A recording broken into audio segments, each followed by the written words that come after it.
क्या पैसा वाकई हमें बदल देता है, और अगर हाँ तो कैसे?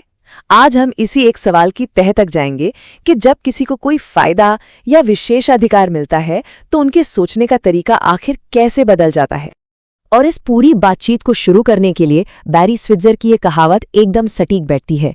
ये हमें इस बात पर सोचने के लिए मजबूर करती है कि हम अपनी सफलता को कैसे देखते हैं और इसमें हमारी मेहनत के अलावा हालात और किस्मत का कितना बड़ा हाथ होता है।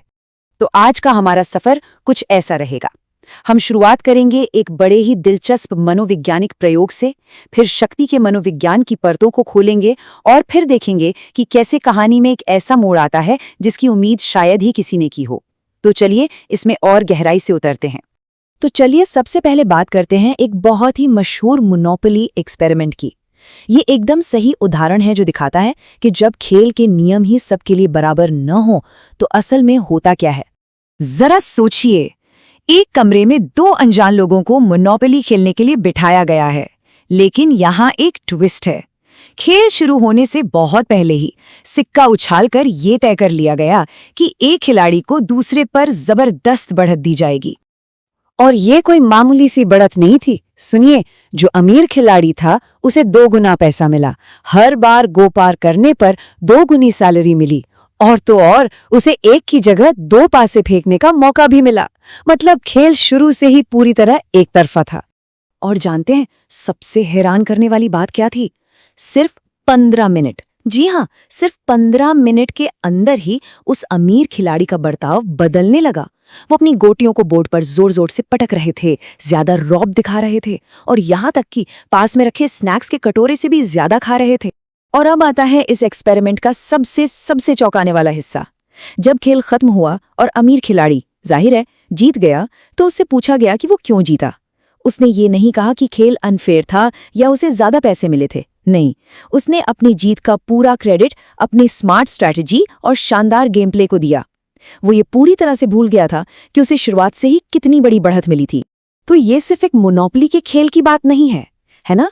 दूसरे कई मनोवैज्ञानिक रिसर्च भी हमें यही दिखाते हैं कि पावर और स्टेटस हमारे बर्ताव पर कितना गहरा असर डालते हैं।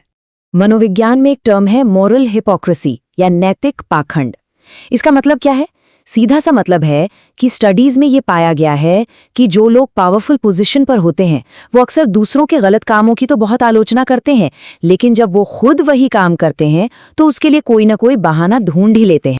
लेकिन कहानी का एक दूसरा पहलू भी है जो इसे और भी दिलचस्प बना देता है। एक और स्टडी में ये पाया गया कि सिर्फ पावर ही नहीं बल्कि पैसे की कमी भी लोगों के नैतिक फैसलों पर असर डाल सकती है। यानी आर्थिक तंगी महसूस करने पर लोग फायदे के लिए धोखा देने के लिए तैयार हो सकते हैं। तो सवाल ये उठता है कि अगर हम मान लीजिए गलत तरीके से कुछ हासिल कर भी लेते हैं तो उस गिल्ट, उस अपराध बोध से कैसे निपटते हैं? हमारा दिमाग इसके लिए कुछ बड़ी ही चालाक तरकीबें अपनाता है। रिसर्चर्स ने एक बड़ी कमाल की चीज पता लगाई है, वो ये कि पैसा कहाँ से आया है इस बात का गहरा असर पड़ता है कि हम उसे खर्च कैसे करते हैं। जो पैसा बेईमानी से कमाया गया हो उसे हम अलग नजर से देखते हैं। इसे मनोवैज्ञानिक कहते हैं मेंटल मनी लॉन्ड्रिंग। ये एक दिमागी जुगाड़ है, समझिए। जैसे कोई गंदे पैसों को लॉन्ड्रिंग के जरिए साफ कर देता है, वैसे ही हमारा दिमाग बेईमानी से कमाए गए पैसे से जुड़े अपराध बोध को धो देता है ताकि हम उसे बिना किसी हिचकिचाहट के अपने ऊपर खर्च कर सके। ये चार्ट देखिए, ये एक स्टडी के नतीजों को दिखाता है। बहुत ही दिलचस्प है। जिन लोगों ने झूठ बोलकर पैसा कमाया उन्होंने उस गंदे पैसे से ज्यादा चैरिटी की, लेकिन जैसे ही उनके उस पैसे को साफ नोटों से बदल दिया गया उनका दान भी नॉर्मल लेवल पर आ गया। ऐसा लगा जैसे पैसे का सोर्स बदलते ही सारा अपराध बोध भी धुल गया। तो अब तक तो कहानी बिल्कुल सीधी लग रही है ना, कि भाई अमीर और पावरफुल लोग बुरा बर्ताव करते हैं। लेकिन विज्ञान की सबसे अच्छी बात यह है कि वो खुद पर सवाल उठाता है और अपने ही काम को बार बार परखता है। और यहीं से कहानी में आता है एक जबरदस्त मोड़। साल 2012 में एक बहुत ही फेमस स्टडी हुई थी। इसमें रिसर्चर्स ने सड़क पर देखा कि क्या महंगी गाड़ियों के ड्राइवर सस्ती गाड़ियों के ड्राइवरों के मुकाबले ज़ेब्रा क्रॉसिंग पर पैदल चलने वालों का रास्ता ज्यादा काटते हैं, और नतीजे साफ थे। हाँ, वो ऐसा करते थे। इस स्टडी ने अमीर लोग बुरा बर्ताव करते हैं वाली धारणा को और भी मजबूत कर दिया। तो क्या केस बंद हो गया? क्या हमें हमारा जवाब मिल गया? बिल्कुल नहीं, क्योंकि जब 2022 में उन्हीं जगहों पर उससे भी बड़े और बेहतर तरीके से दोबारा स्टडी की गई, तो नतीजों में गाड़ी की कीमत और पैदल चलने वालों का रास्ता काटने के बीच कोई भी खास कनेक्शन नहीं मिला, कोई साफ पैटर्न नहीं था। तो इसका क्या मतलब समझे? क्या पहली स्टडी गलत थी? नहीं, जरूरी नहीं। असल में विज्ञान ऐसे ही आगे बढ़ता है। एक नतीजा मिलता है, फिर दूसरे वैज्ञानिक उसे दोहराकर पक्का करने की कोशिश करते हैं। ये हमें सिर्फ ये बताता है कि दौलत और बर्ताव के बीच का रिश्ता उतना सीधा साधा नहीं है जितना हमें लगता है।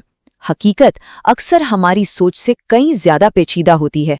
तो इन सभी स्टडीज, इन सारे नतीजों, यहाँ तक कि इन विरोधाभासी नतीजों से हमें क्या समझना चाहिए? हमारे लिए इसका क्या मतलब है?